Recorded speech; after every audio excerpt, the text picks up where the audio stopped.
I have with me today MK Ohad Tal, chair of the Religious Zionist faction in the Knesset and a member of the Security and Foreign Affairs Committee. And I'm Maayan Hoffman, executive editor of ILTV News, and I welcome you back to the ILTV News Podcast. And welcome to you. Thank you so much, Maayan. Thank you for having me. And thank you. Now, we are fighting a war in Gaza, a war that we have continued to escalate more and more over the last month and a half. Now, you argued, MK, that this time is different from what we saw in the past 20 months. What makes you so confident that this military conquest that we are undertaking and taking control of Gaza is going to succeed in our ability to actually stop Hamas when all the other campaigns have fallen short? Man, first of all, at the beginning of the war, we've set to ourselves 3 goals. One was to eliminate Hamas. The second was to bring back all the hostages. And the third was to make sure that Gaza will not be able to pose a threat to Israel anymore. And by the way, these 3 goals were agreed not just within the right-wing part of the government, but back then we also had the unity government together with Gantz people, and we all agreed these are the goals that we should all be focusing on. And we have to be honest, in the first 16 or 17 months of the war, we were not able to, we haven't accomplished these goals. Now, 2 main things have changed. First of all, we have a major shift or change within the leadership of the army, which we are now seeing, and now they're replanned everything. The whole war plan was done again. Everything was changed. And also, of course, the fact that we have a new administration in America, a new president in the White House, who took away the handcuffs from Israel. And it doesn't put pressure on Israel not to end the war, not to cave to Hamas demands, and that's a significant change. Well, you mentioned that, but the truth of the matter is there is a lot of pressure right now from the Trump administration to come to some kind of hostage for ceasefire deal. Certainly, Witkoff, special envoy, has been many times, not to success per se so far, but to be able to strike some kind of deal. If you look at it, while that seems true in the beginning when quote-unquote all hell would break loose, and we were allowed to attack, it seems like Trump's pulled back a little bit. Do you see his strategy shifting? I know that people like to say that he shifted his strategy, but I don't actually see that. The fact that Witkoff is coming here time and again to try and arrange some kind of a hostage deal, because, no, we also want to see as many hostages coming back. I personally believe that there is no deal that can bring all the hostages, because unfortunately, we are not negotiating with Switzerland, okay? We are negotiating with a radical jihadist terror organization who has one goal, and that is to destroy Israel. And therefore, there is no deal that they will just nicely release all the hostages. If they will not be forced to bring them back, they will not do that. So I don't think there's high chances for this kind of deal. But any attempt to release hostages, we are welcoming it, and Israel have said yes to every offer came from Witkoff, as long as it doesn't makes us leave Hamas in power, because this is not something we can ever agree to. But they're not pushing us for that. So thank God. I don't think that's the reality. And the fact is that we are getting all the supplies, the ammunition, the bulldozers, everything that we have needed, and the previous administration didn't provide. Again, things that we've paid for. It's not that they're doing us any favor. We paid for these things, and they haven't been gave to us by the previous administration, and now we're getting them. So I think that's a major change. And I want to go back to the other change that you mentioned, which is the difference between Lieutenant General Eyal Zamir, who's our new Army Chief of Staff, and obviously Herzi Halevi, who was his predecessor. Mm-hmm. What do you see as the most significant differences in their approaches? First of all, the previous Chief of Staff was not applying to the decision of the government to hold areas in Gaza, and to, for example, what we are seeing only in the last couple of days, the fact, that the IDF gives the humanitarian aid directly to the civilians in Gaza, not through Hamas. This is something, it's a major, major issue that people has to understand. The previous chief of staff, Herzi Halevi, was fighting against that. He was disobeying the government, ordering him to actually implement this policy. And now we're seeing a change, and you're seeing that puts the pressure on Hamas. You're seeing their own people, their activists shooting their own people, trying to prevent them from getting into these humanitarian zones. So this is a major, major shift. It was already instructed by the government months ago, but it hasn't been implemented, and now we're seeing it starting to implement. And also, just the fact that the IDF soldiers, they're getting into Gaza, and they are staying there. They're building military bases in Gaza, posts in Gaza, not getting in and out all the time, allowing Hamas to, they're working hard, they're risking their lives, paying with their lives, and then getting out and allowing Hamas to go back and to booby-trap everything again. So I think this is also a major shift. There are other issues, but I think these are the main 2 points that everybody can just see, that we are operating in a different way under the leadership of the current chief of staff. The military occupation of Gaza, what we're planning to do is to, take over large swaths of Gaza. How long do you think this is going to last for? Do we have some kind, the Israeli government, end goal in mind? Because we can't leave the soldiers there forever. Prime Minister Netanyahu have said that in the Security and Foreign Affairs Committee, but I think also said that publicly many times, that we don't have any other choice but to hold Gaza for many, many, many years. The IDF will have to have the security control over Gaza, not just from the air, but being physically in the Gaza Strip. That's the only relevant, the only realistic way to make sure that we will actually achieve the 3 goals of the war.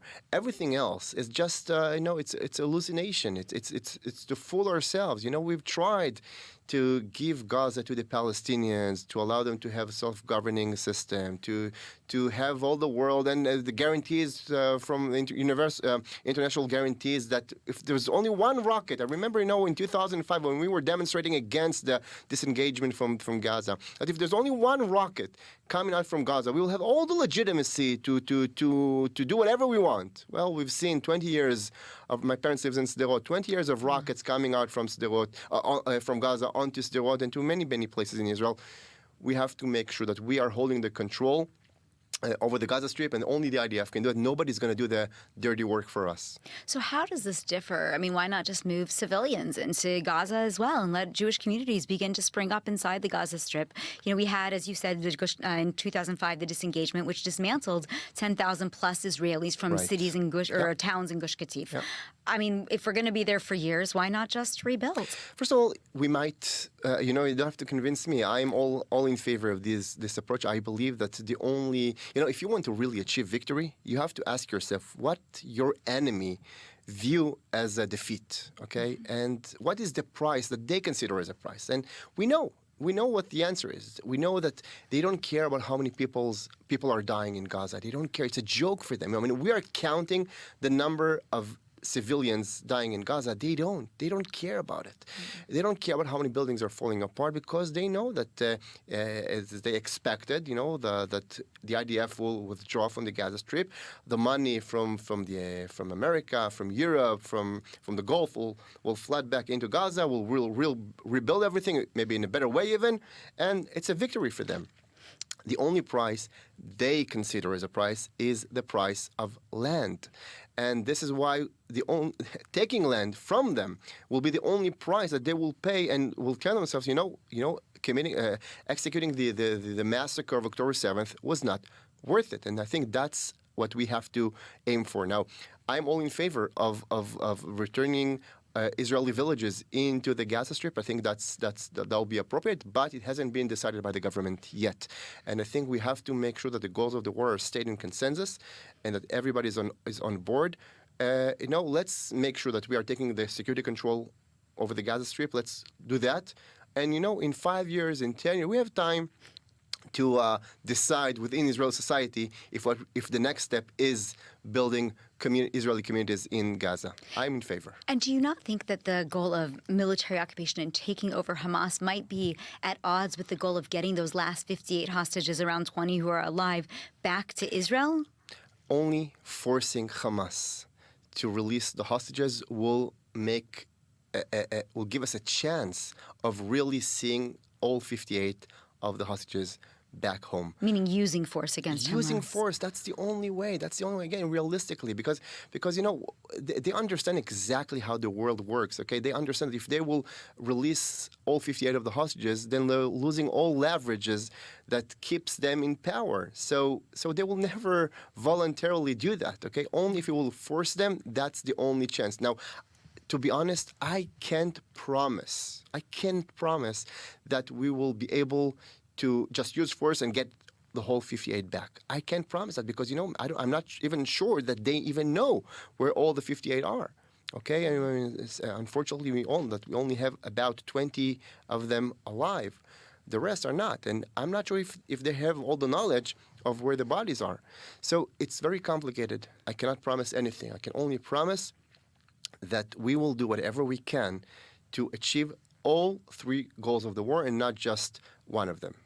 Now, you've also suggested that if we continue to hit Hamas very hard as we're doing now, it might encourage some kind of mass emigration from Gaza outside of the strip to other countries. It would be, and in some ways, there's a kind of a forced displacement if we're using force and then they displace. How do you respond then to these questions about whether or not that's ethical for us to use this force and kind of drive the Gazans out of the Gaza Strip? First of all, we're not forcing anyone. And according to the last poll that was made in Gaza, I think it was over 70% of them saying that they want to leave Gaza. Gaza is the biggest jail in the world. They are the only people who are not allowed to leave. You know how many people... I just think to clarify, it's not Israel who's not allowing them to leave. Of course, it's not Israel. The world, in a very hypocritic way, are forcing them to stay living under the Hamas tyranny. I mean, you're talking about morality. That's immoral thing to keep people, to force them to live under this radical terrorist regime. That's unethical. So if we really want to be ethical, let's open the borders and allow them to have the ability to choose to go and maybe live their lives in a better way in other places. And how do you think the humanitarian efforts are going with regards to, the new efforts of the Gaza Humanitarian Fund and the meals? Yes. Personally, I would have said that as long as they're holding our hostages, and by the way, I want to remind everybody, the first hostage deal, the first one of the conditions were that they will allow the Red Cross to go and visit all the hostages, to provide them with medications, to give us all the information about their health situation. That hasn't happened until today. So if it was up to me, I would say as long as they're holding our hostages and as long as they're not providing them with food and humanitarian aid, why should we allow any humanitarian aid go into Gaza? But okay, I accept that we are forced by, even from some of our friends, to send humanitarian aid. I think it's extremely important to do what we're doing now, to make sure that it doesn't go to Hamas. And we have to understand that it's not just supplying Hamas with water and food. It's allowing them to hold the control over the population. And this is what is so extremely important by the new method that we are now trying to bring the humanitarian aid into Gaza, but take it away from Hamas so that they don't have the ability to control the population. They're not getting money out of it. And they're not getting credit for it. Exactly. And you're seeing that it put them in a serious pressure. They're shooting, as I said, they're shooting their own people, trying to prevent them from going into these humanitarian zones. So I think it actually has the effect which we hope to achieve. And there's so much misinformation coming out. I mean, U.S. Ambassador to Israel, Mike Huckabee, had this incredible statement over the weekend where he talked about the misinformation and how the New York Times, CNN, Associated Press are just basically hijacking or taking statements from Hamas, reporting them as truth, a lot with regards to the aid, which they're saying is going better than even expected. I mean, that's what America is saying. And our Hamas was the one killing. The United Nations also came out over the weekend saying civilians shouldn't be in the line of fire when they're receiving aid, except no one's shooting them from Israel. No one's shooting them from the United States. It's Hamas that's shooting the Gaza civilians. So how do we, I think it was a brilliant statement by Huckabee to say that this is what's also leading to the anti-Semitism we're seeing in the United States. Boulder, Colorado, Molotov cocktails, Holocaust survivors being burnt, shooting of two young couples, working at the U.S. Embassy in Washington. How do we stop this? So first of all, that's another proof that we have a good friend in the White House, that Ambassador Huckabee, for example, as representing President Trump here in Israel, very bravely and publicly stood up and said they're using a propaganda which people pays with their lives for this horrible propaganda of Hamas. And the fact that so many journalists and news and outlets in America are taking Hamas propaganda and just using it as if that's the only truth, I think that's a horrible, horrible thing. And thank God for President Trump. Thank God for Ambassador Huckabee, who are really proving themselves to be a beacon of moral clarity, and we are so grateful for that. And yes, we have to keep working together in order to make sure that the truth will be also will be told. Well, I mean, you spent a lot of time in the United States. I mean, I know that you are Israeli, but you have been, I saw you were speaking in Texas, you've been to Washington, all over the United States to share the message of Israel. And also you must be hearing and feeling what it is like to be an American Jew today, living with this rise in anti-Semitism. Right. What do you think the state of Israel can do to help to partner with the diaspora community in such a time? So first of all, I think what we have to do is to tell our brothers and sisters that we're with them. We understand. We are suffering from the same problem, and the only way to really make sure that they will not suffer is if Israel will be strong, if Israel will achieve victory. I know there's such a unbelievable pressure on Israel, both internally and externally, to stop the war, to cave to all the Hamas demands.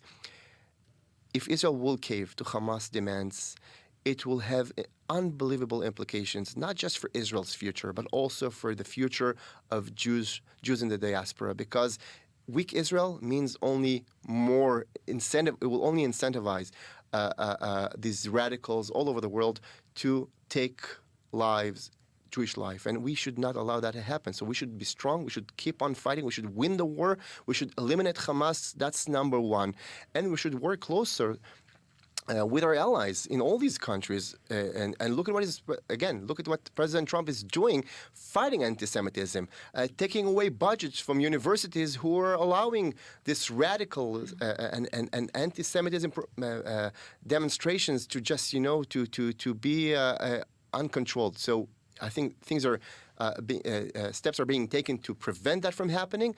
We have to work closer with our allies and to change this reality.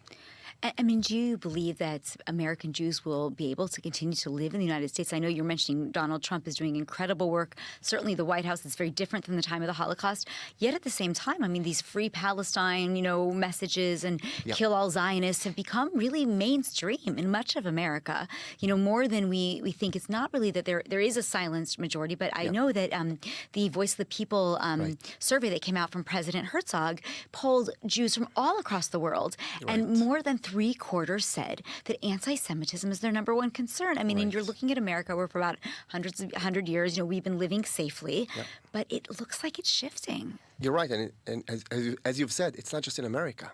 It's also in Australia. Look at what is happening in Europe. I mean, this is really unbelievable what is happening in Europe. And the main problem is that most of these countries don't even realize the threat that is waiting for them, because this is not just a threat. Rabbi Lord Jonathan Sacks, the late rabbi, the chief rabbi of the UK, once said that what starts with the Jews rarely ends with the Jews. And this is what we are actually seeing. This wild anti-Semitism will not end with the Jews. It's a threat to all these countries. Radical Islam doesn't want just to take down Israel, doesn't just want to take down the Jews. They want to take down all of Western civilization. This is what they want to do. They're saying it, and we better believe it and start acting upon it. Okay, now we're looking a lot outside. We're looking at what the administration is doing, what Hamas has done. I want to look internal for a minute. Yes. So you've been very critical of the Shin Bet. Up until now, but you've also said that that you've even accused them, I remember, of lying about their role in October 7th. What role, though, do you think that the government had, the MKs had, the people who were in office leading up? Shouldn't all of the 120 Knesset members and the entire government have stepped down after October 7th? Well, first of all, that's for the people to decide. That's the beauty of democracy, that it doesn't matter what I think about who's to be blamed, but it's up to the people to decide. And we will do whatever we can to convince people that, we are trying to take care of them. Again, my family, they all live in Sderot and the Gaza envelope. I know what is going on there. But if I'll succeed in convincing them, we will be reelected. And if not, we will go home. that's how democracy actually should work. And what we are seeing now, that the head of the Shin Bet is holding on, doesn't want to, listen to what the government has fired him. He should go home shamefully, because he's the number one. He has the first responsibility for what has happened on October 7th, because the Shin Bet's role is to make sure that we will have enough knowledge of what is happening in Gaza and what is happening in Hamas. And we didn't. I have to say the truth. We didn't. We didn't have all this information. We didn't have the intelligence. And not only that, the Shin Bet, and again, I'm sitting in the Security and Foreign Affairs Committee, I can tell you, they were repeating, when we tried to ask them what is happening in Gaza, because we've seen the demonstrations, we've seen what is happening in Gaza, and they said, no, don't be worried. Hamas is deterrent. We should actually provide them with more job permits, and that will encourage them to keep it quiet. This is what they were pushing for. These are the policies they were pushing for. So they cannot come and say now that they're not. They are the first to be responsible, and he should go home. Now, about the government, okay, the people will decide. And I think our job now is to make sure that we achieve victory in this war, and then we can go and ask the people for their trust. If they'll give it to us, okay, and if not, we'll go home. So tell me about Netanyahu in this situation. Prime Minister Benjamin Netanyahu certainly has not taken responsibility for October 7th. He's been in power most of the last 16 years. Shin Bet, IDF, everyone in the upper echelons also responsible. Probably, as we're learning, Qatar, partially responsible for some of the messaging that we received here.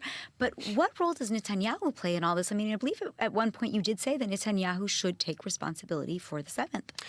Netanyahu was the prime minister for many, many years.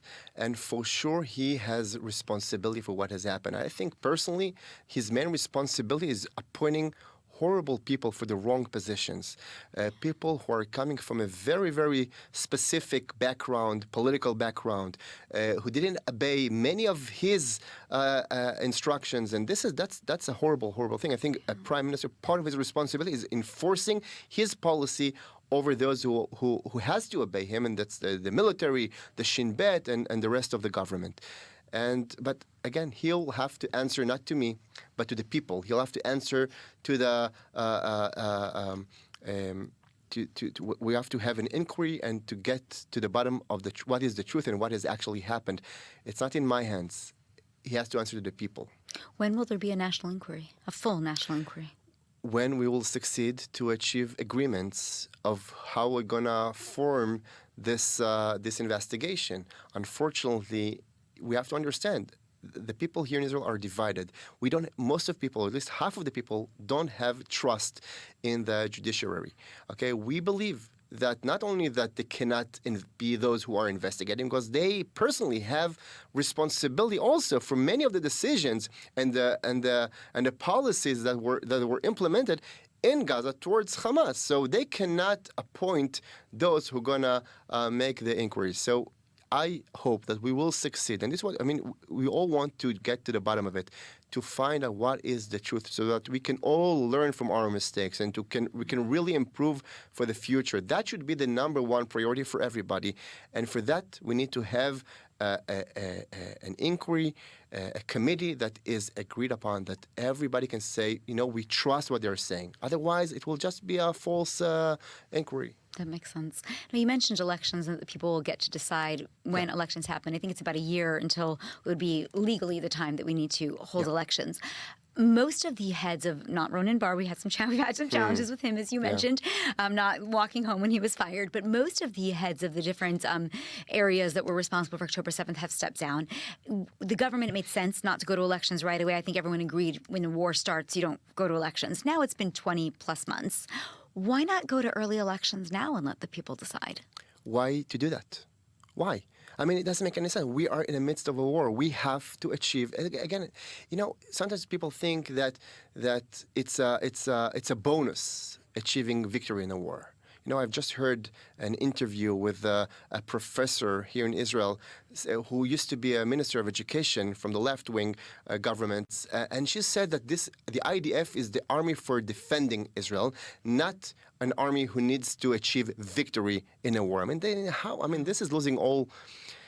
This is losing your conscience. This is losing all moral compass. I mean, it's unbelievable. Yes, we have to achieve victory. Going for elections now means to stop the war, to be focusing not on the war issues but on political eternal issues. That will be a horrible mistake which we cannot afford. Israel has, for our own survival, we have to achieve victory. We have to eliminate Hamas. We don't have a choice. It's not a bonus. It's a must, and we have to do that. If we haven't achieved victory within the next year, do we push off elections? No, I don't think it's not even an option. I mean, I know people are trying to always say that this government will try to push off elections, and all. That's a complete false. I mean, for sure, in maximum a year and a half, I believe a little bit before that, we will see elections coming up in Israel, and we will go to the people and we'll ask for their trust, and I hope that they will give it to us. Do you think that we'll see a similar outcome of the upcoming elections we did in the previous one, or do you think there'll be shifts in the government? I think it's it depends on what will be the end result of this war. I think if we will be able to provide the people of Israel the victory that they deserve, yes, then I believe not only that we will go back with more, I think we'll have even more mandates in the next elections. But if we will fail the people, if we will not be able to provide the victory that the people deserve so much, I think then, yes, maybe we'll not be worthy of the trust that we ask for them. So I want to end by thinking about the hostages and the hostage negotiations. And you actually put through some legislation recently that would actually change the way we do negotiations for hostages, something that I've actually heard come up many times in interviews, this whole hostage for prisoner exchange where we give one Israeli hostage on 1,000 security prisoners. And you want to be able to stop the release of these jailed prisoners in exchange for hostages, certainly when it's so uneven. What is the status of that bill? Where is it holding? But also, would that kind of tie the hands, though, of negotiators if we had actual legislation that gave numbers or something to that effect? First of all, it's in the process, but you're 100% right. It will prevent the reality that we are seeing today, in which Israel is the only country in the world who pays unbelievable price for getting hostages back. I mean, we're now seeing a hostages deal between Russia and Ukraine, 1-for-1. That makes sense.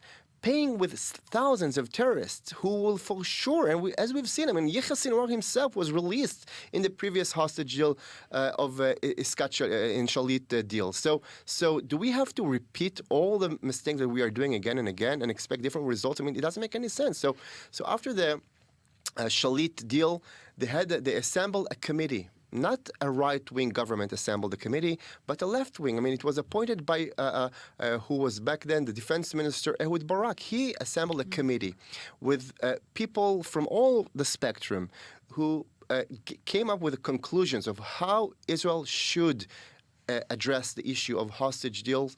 And they came up with all these conclusions. And what I want to do is just legislate these conclusions. I believe that will help Israel to prevent a reality that if you want to take down a strong country like Israel, all what you have to do is to kidnap people, and then you're taking down big countries like Israel on their knees. I don't think it doesn't make any sense. I don't think it's good.